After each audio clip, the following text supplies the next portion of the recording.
Next question பாருங்க unit number 7 example 7.8 ல the price of your product is related to the number of units available by the equation அப்படி கொடுத்துருக்காங்க. அதாவது நல்ல கவனிங்க, ரொம்ப ஈஸியான சம். அதாவது ஒரு ப்ராடக்ட் உடைய ரேட் ஆனது அதோடைய இருப்பை பொறுத்து எவ்வளவு இருக்குதோ அதை பொறுத்து ரேட் டிசைட் ஆகுது அப்படின்னா நம்ம பார்க்கணும். பொருட்கள் அதிகமா இருந்துச்சுன்னா அந்த ரேட் ரொம்ப கம்மியா தான் இருக்கும். பொருள் ரொம்ப கம்மியா இருந்ததுன்னா ரேட் என்னவா இருக்கும், அதிகமா இருக்கும். இதுதான் இந்த கான்செப்ட் சொல்லுது. அதை ஈக்குவேஷன்ல என்ன குறிக்காங்க அப்படின்னா px plus 3p minus 16x is equal to 234 அப்படின்னு குறிச்சிருக்காங்க. where p is the price of the product per unit. p ன்றது வந்து எதை குறிக்குது அப்படின்னா ரேட்டை குறிக்குது, பிரைஸை குறிக்குது, ப்ராடக்ட்டோட பிரைஸை குறிக்குது. நெக்ஸ்ட் எதுலன்னா ருபீஸ்ல சொல்றாங்க price. and x is the number of units. x ன்றது எவ்வளவு இருக்கு, குவாண்டிட்டியை குறிக்குது. and x is the எவ்வளவு பொருள் இருக்கு அப்படிங்கறத குறிக்குது அப்படின்னு சொல்றாங்க. find the rate at which the price is changing with respect to the time. அப்போ என்ன rate find the rate at which the price is changing. அப்ப எதோட சேஞ்ச் கேக்குறாங்க அப்படின்னா பிரைஸ்ல ஏற்படக்கூடிய சேஞ்ச். அப்ப क्वेश्चन நல்லா கவனிக்கணும். dp by dt நம்ம கண்டுபிடிக்கணும். அப்போ ஈக்குவேஷனை முதல்ல p க்கு மாத்தணும் அப்படிங்கறத இந்த இடத்தை வச்சு நம்ம கண்டுபிடிக்கிறோம்.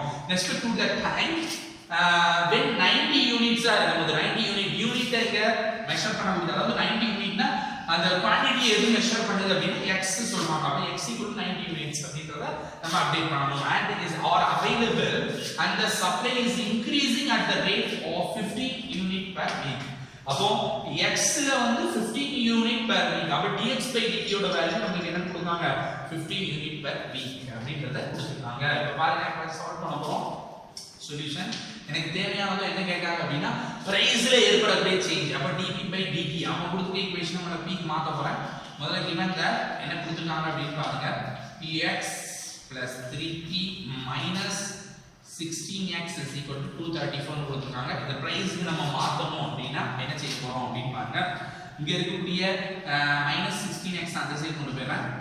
px plus 3p is equal to 234 plus 16x அப்படினு மாறிடுது. ரெண்டு காமனா p இருக்கறனால x plus 3 அப்படிங்கறத p காமனா வெளிய எடுத்துறோம்னா 234 plus 16x and divide p is equal to multiply இருந்து ஆட்டோமேட்டிக் டிவைட்ல போயிடும். 234 plus 16x divided by x plus 3 அப்படிங்கிறது நம்ம பிரைஸ் ஓட ஈக்குவேஷனை கண்டுபிடிச்சிட்டோம். இப்போ இதெல்லாம் நம்ம டிஃபரன்ஷியேட் பண்ண போறோம். எதை பொறுத்து டிஃபரன்ஷியேட் பண்ண போறோம் அப்படின்னா differentiate with respect to x, the t on both sides, with respect to t on both sides. t பொறுத்து நம்ம டிஃபரன்ஷியேட் பண்ண போறோம். இப்போ இந்த u by v மெத்தட் படி நம்ம டிஃபரன்ஷியேட் பண்ணனும். அப்ப u ன்றது என்னன்னு பாருங்க. 234 plus 16x அப்படிங்கிறது இருக்கு. and v ன்றது என்னன்னு பாத்தீங்கன்னா x plus 3. நமக்கு u by v method, u by v மெத்தடோட ஃபார்முலா தெரியும். u by v method is equal to vu dash minus ub dash by v square அப்படிங்கிறது இதோடைய ஃபார்முலா. சோ இப்ப பாத்தீங்கன்னா u dash டிஃபரன்ஷியேட் பண்ணும்போது கான்ஸ்டன்ட் டிஃபரன்ஷியேட் பண்ணா 0 ஆயிடும். 16x டிஃபரன்ஷியேட் பண்ணும்போது உங்களுக்கு 16x டிஃபரன்ஷியேட் பண்ணும்போது 1 ஆ மாறும். v dash x டிஃபரன்ஷியேட் பண்ணும்போது 1, 3 இது கான்ஸ்டன்ட் டிஃபரன்ஷியேட் பண்ணா 0.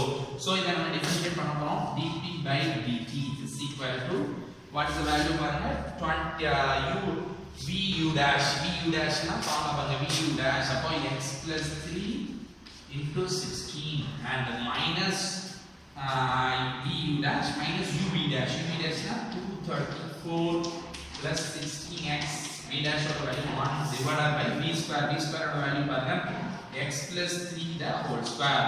x பொறுத்து டிஃபரன்ஷியேட் பண்றேன், x t பொறுத்து பண்றதுனால dx by dt அப்படிங்கிறது கூடவே வந்துரும் டிஃபரன்ஷியேஷன்ல. சோ இப்போ இத நம்ம சிம்பிளிஃபை பண்ண போறோம். பண்ணும்போது நமக்கு என்ன கிடைக்கும் பாருங்க.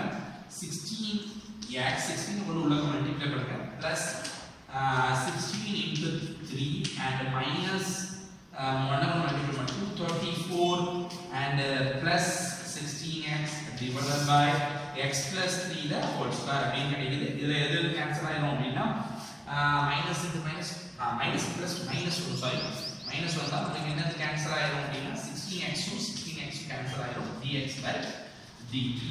சோ எனக்கு கிடைச்ச ஆன்சர் பாருங்க. dp by dt is equal to 16 into 3 நம்ம மல்டிப்ளை பண்ணிடலாம்.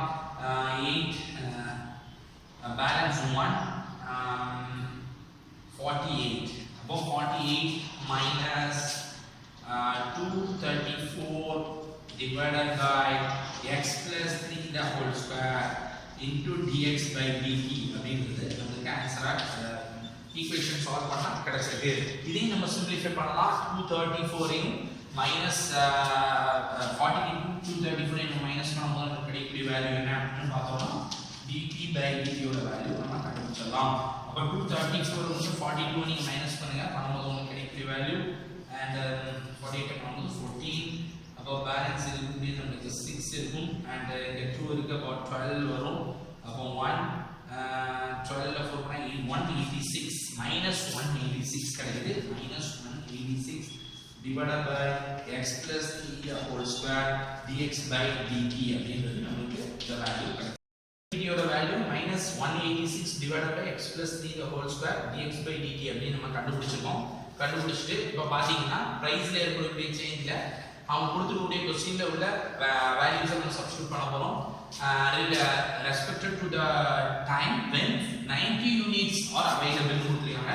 அப்ப given that ல இருந்து நமக்கு 90 units அப்படி தெரியுது. அதாவது quantity அப்ப x வந்து நம்ம சொல்றோம் 90 units அப்படி சொல்றாங்க. and the supply is increasing at the rate of 15 units per second. அதே மாதிரி dx by dt ல x ல இருக்கக்கூடிய சேஞ்ச் என்ன சொல்றாங்க அப்படினா 15 units per week அப்படின்றது கொடுத்திருக்காங்க.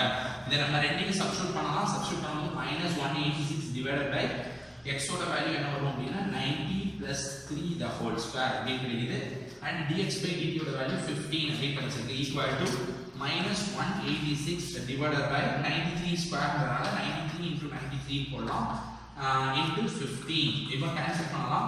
193 is 93, 293 சார் நமக்கு என்ன போடலாம் அப்படினா 186 அப்படி போடலாம். அகைன் அடிக்கும்போது திரும்ப நம்ம இத கேன்சல் பண்ணும்போது 3 டேபிள் அடிக்கலாம்.